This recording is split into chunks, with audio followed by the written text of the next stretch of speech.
ইসমাইল আলাইহিস সালাম আল্লাহর রাহে যাওয়ার জন্য, আল্লাহর রাহে কোরবানি হওয়ার জন্য প্রস্তুতি গ্রহণ করেছে। আর আপনার আমারও সন্তান, আপনিও আমি সন্তানের বাবা।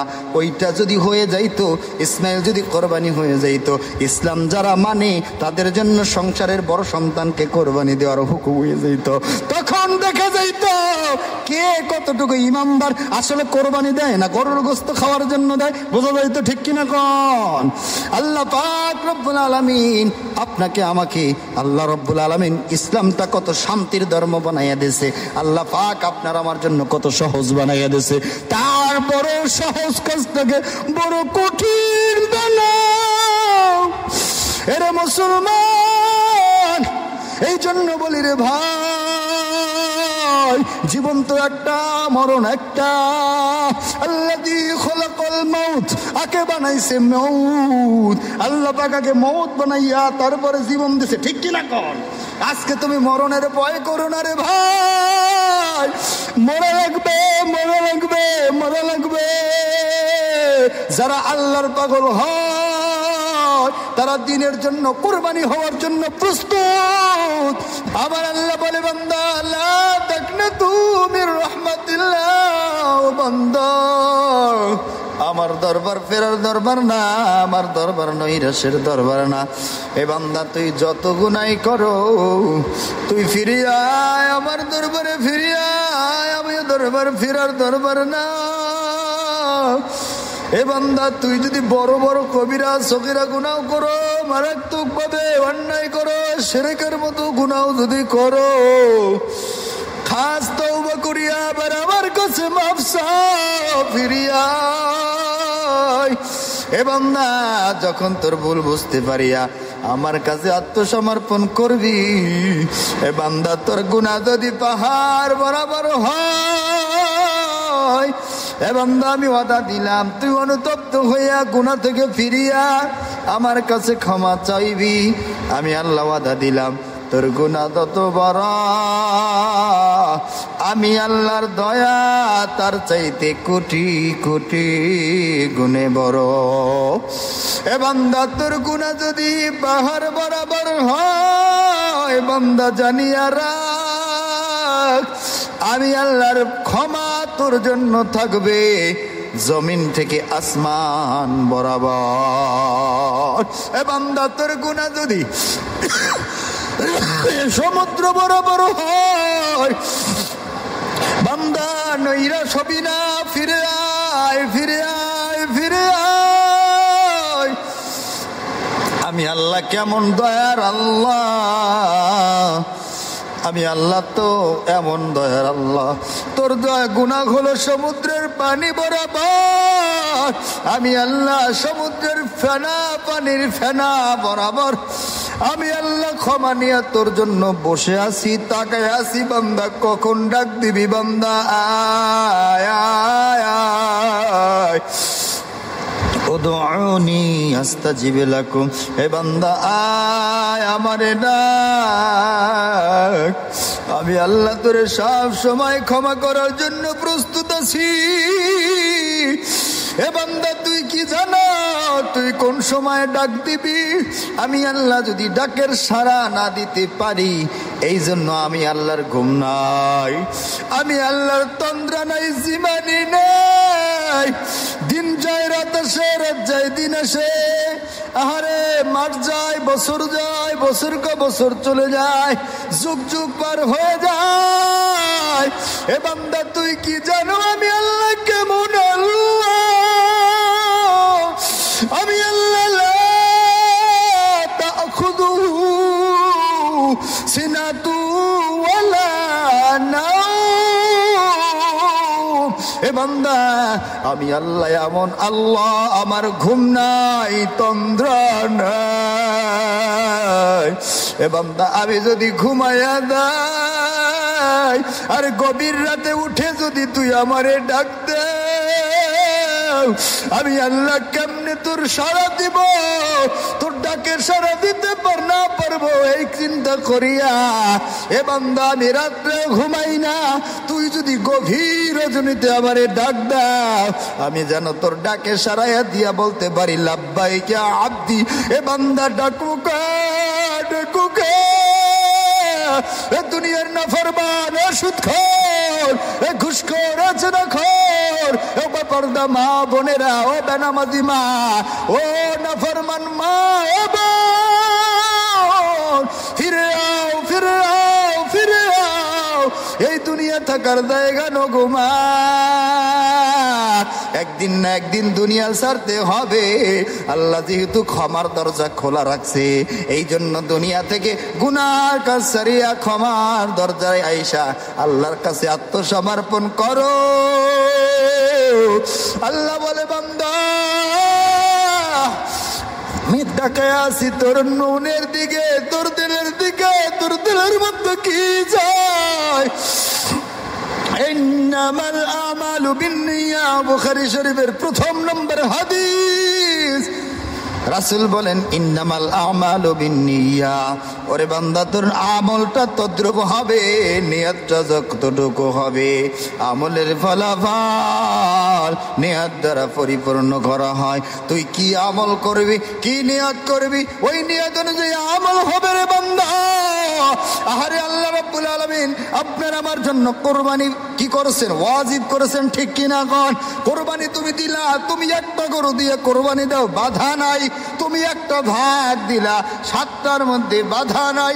তুমি যদি মন চায় একটা ছাগল দিয়া কোরবানি দাও, কোনো বাধা নাই। তুমি যা ইচ্ছা তাই করবারে বান্দা।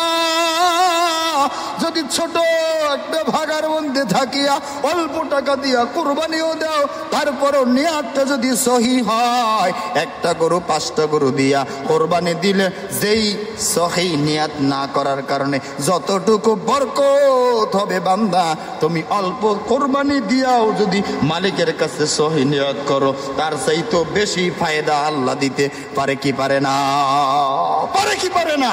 যেহেতু আল্লাহ পাক পারে, এজন্য বান্দা একটা গরু দিয়ে কোরবানি দিবা।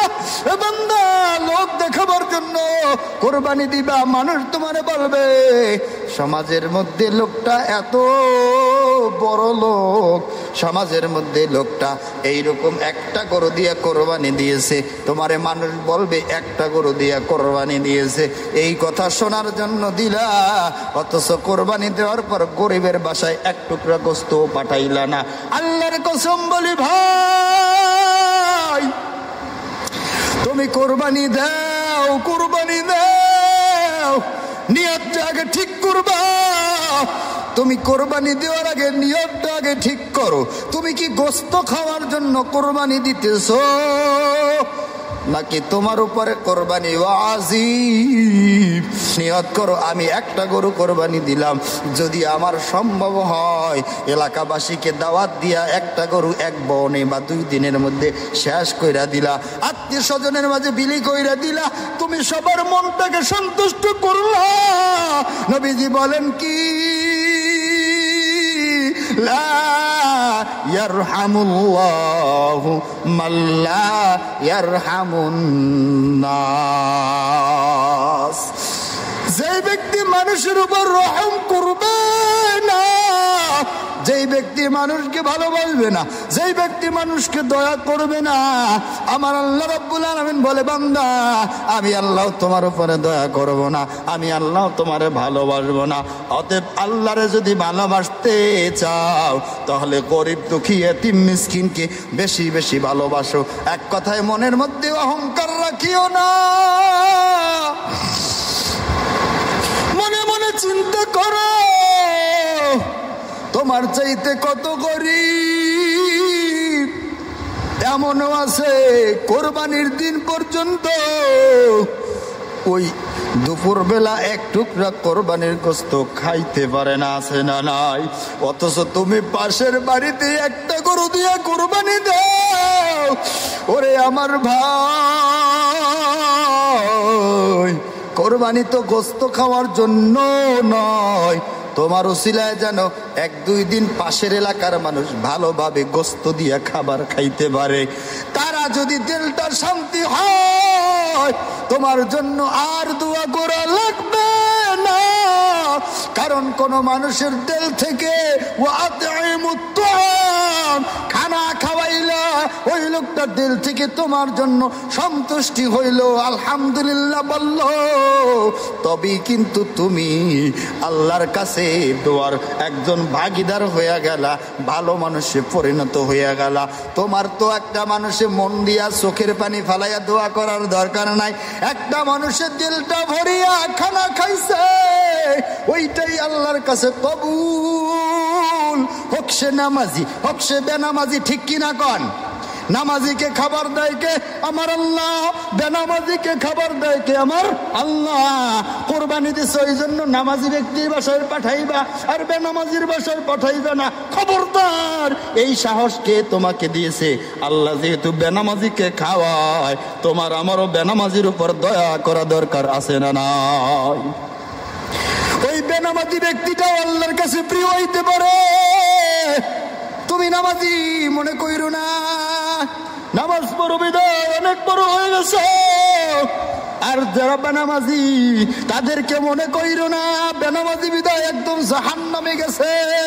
আমি বলি রে ভাই, একটা কুকুরকে যদি পানি খাওয়াইয়া বনি ইসরাইলের মধ্যে একটা পতিতা নারী যদি জান্নাত কামাই করতে পারে, বলুন তো দিলের বিচার করবেন কে? আমার আল্লাহ। আমার আল্লাহ যেহেতু দিলের বিচার করবে, ওরে আমার ভাই, এই জন্য কাউকে হিংসা করিও না, কাউর সাথে গুসা করিও না, রাগ করিয়া থাকিও না, বেনামাজি বিদায় ধিক্কার জানাইও না, বরঞ্চ তাকে দাওয়াত দাও, দাওয়াত দাও, বারবার বুঝাও, একবারের জায়গায় 10 বার বুঝাও। বেনামাজিকে যত বুঝাইবা আশা করি ওই লোকটা চিন্তা করবে, আহারে আমার বাসায় যেহেতু হুজুর আইসা পড়ছে, আমার বাসায় যেহেতু নামাজি ব্যক্তিটা বারবার আসতেছে, আমার তো আসলে এই কাজটা করা দরকার। দেখবা দ্বিতীয় তৃতীয় চতুর্থ দিন লোকটার কাছে যাওয়া আগেই তিনি তোমার বাসায় আইসা পড়বে, তোমার কাছে বলবে, হুজুর আমাকেও মসজিদে নিয়ে যান, কারণ আমি আগে বুঝি না আল্লাহর ইবাদতের মধ্যে যে কি মজা। হুজুর আপনি আমাকে দাওয়াত দিছেন, ওয়াদা দিলাম জীবনে আর কোনোদিন ইবাদত ছাড়ব না, আছে না নাই? অথচ আপনার আমি দাওয়াত না দিয়ে এই বেনামাজি বলে ধিক্কার জানাই না, নবীজি এটা বলে নাই। নবীজি বলছে বারবার যাও, বারবার দাওয়াত দাও, একবারের জায়গায় 5 বার দাও, 5 বারের জায়গায় 7 বার দাও, দাওয়াত দাও, দাওয়াত দাও, দাওয়াত দাও, দাওয়াত ও তাবলীগের কাজ করতে থাকো। হেদায়েতের মালিক আমার আল্লাহ। আল্লাহ যদি হেদায়েত দেয়, একদিন না একদিন হেদায়েতের রাস্তায় আসতে পারে। আর যদি আপনি আর আমি দাওয়াত না দিয়া বাসায় বৈশা রাগ করে থাকি, তাহলে কিন্তু এটা হাদিসের আমল হবে না, এটা হবে গোমরাহি আর ফাসিকি, ঠিক কিনা কন? এই জন্য বলবো রে ভাই, বেনামাজিকে রিজিক দেয় আমার আল্লাহ, নামাজি ব্যক্তিকে রিজিক দেয় আমার আল্লাহ। 18,000 মাখলুকাত আমার আল্লাহ রাব্বুল আলামিন পুঙ্খানুপুঙ্খানুভাবে যদি রিজিক পৌঁছে দিতে পারে, কোরবানির সময় কোরবানি দিয়া ফ্রিজের মধ্যে গোস্ত রাখবা, তোমার ভাবা উচিত তুমি একদিন গোস্ত খাইলা মন ভরে 1 বছরই না হয় খাবা, গরিব লোকটাকে গোস্ত দিয়া খানা খাইতে পারলো না, এটা কিন্তু বড় কষ্ট। আল্লাহর কসম, কোরবানি কবুল তো হবে না, বরঞ্চ এই কোরবানি দিলা, এই কোরবানিতে শয়তান খুশি হয়, আল্লাহ খুশি হবে না, ঠিক কিনা কও? এই জন্য নিয়ত করতে হবে পাকা, নিয়তটা থাকতে হবে পাকা। আল্লাহ আমারে ধন দিয়েছে, দিয়া ধন বুঝে মন নিয়া যাইতে কতক্ষণ, কত কোটিপতি আছে, আহারে সকালবেলার ধনী রে তুই, ফকির সন্ধ্যাবেলা। দূরে যাওয়া লাগবে না রে ভাই। এই যে বাংলাদেশে গত 3 দিন আগে ঘূর্ণিঝড়, এই রোমাল ঘূর্ণিঝড়ের কারণে আমাদের দক্ষিণ অঞ্চলের ভোলা চর ফ্যাশন, আমাদের দক্ষিণ অঞ্চলের কুয়াকাটা, সুন্দরবন, পাথরঘাটা, পটুয়াখালী, বিভিন্ন জায়গা, মংলা, চট্টগ্রাম, বিভিন্ন জায়গায় কত মানুষ লক্ষ লক্ষ টাকার মালিক ছিল। নদীর পানি আইসা ঘূর্ণিঝড়ের কারণে সব বাড়ি ঘর, গরু ছাগল সব পানিতে ভাসায় নিয়ে গেছে। কথা বলেন ঠিক কি না? অথচ মাত্র 1 মিনিট আগে তার অর্থ সম্পদের অভাব ছিল না। তার কোনো এই প্রভাবশালী ব্যক্তি থাকা সত্ত্বেও যখন বন্যা আসলো, ঘর বাড়ি সব বাসায় নিয়ে গেছে, গরু ছাগল বাসায় নিয়ে গেছে। একটা দিনের ব্যবধানের কারণে পথের ফকির হয়ে গেছে। এই খবর আছে না নাই? শুধু কি তাই, কত মানুষ অসহায় হয়ে গেছে। শিশু বাচ্চা দুধের অভাবে মারা গেছে। এই তো 2-3 দিন আগের ঘটনা। ঘূর্ণিঝড় নোমানের কারণে কত মা আহারে সন্তানকে ঠান্ডা থেকে বাঁচাইতে না পারার কারণে, এই ঠান্ডা বাতাস, ঠান্ডা পানি শরীরের মধ্যে লাগার কারণে, বৃষ্টির পানি অ্যাডজাস্ট না হওয়ার কারণে কত মা বোনের সন্তানেরা হসপিটালে মৃত্যুর সাথে পাঞ্জা লড়তেছে। বলুন তো বিপদ দেওয়ার মালিক কে?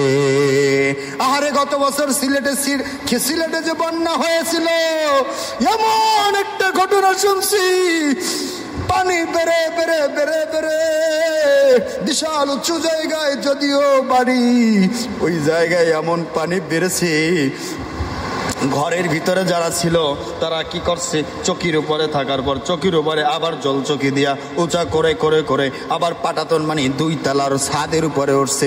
ছাদের উপর যখন ভেদ করে পানি যখন উপরে উঠতেই আছে, মনে করছে তো পানি নেমেই যাবে। এত পানি কোনো সময় হয় না। আপনারা জানেন সিলেটে কত মানুষ জীবন হারাইছে এই বন্যায়। এমন পরিস্থিতি হয়েছে রে মুসলমান, কত হৃদয় বিদারক ঘটনা। একটা ফ্যামিলিতে যে কয়জন লোক থাকে সবাই ঘরের ভিতরেই ছিল। লাস্ট পর্যায়ে রাত্র যখন গভীর রজনীতে অত রাত্রে ঘুমায় গেছে, কে জানো পানি এত চাপ দিবে উপরের দিকে উঠবে।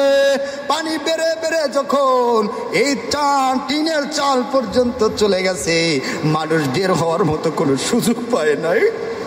টিনের চাল পর্যন্ত যখন পানি উঠে গেছে, বের হওয়ার মতো কোনো সুযোগ নাই।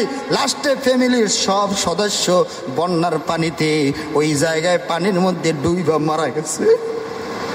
এই জন্য বলি রে ভাই, কোন পরিস্থিতি কোন সময় মানুষকে বিপদের মধ্যে ফেলায় নাকি বিপদ থেকে উদ্ধার করে, আল্লাহ কোন সময় কার কি হালত রাখে কেউ বলতে পারে না। কার মরণ কোন সময় হবে কেউ জানে না। কে কোন সময় বিপদে পড়বে কেউ বলতে পারে না।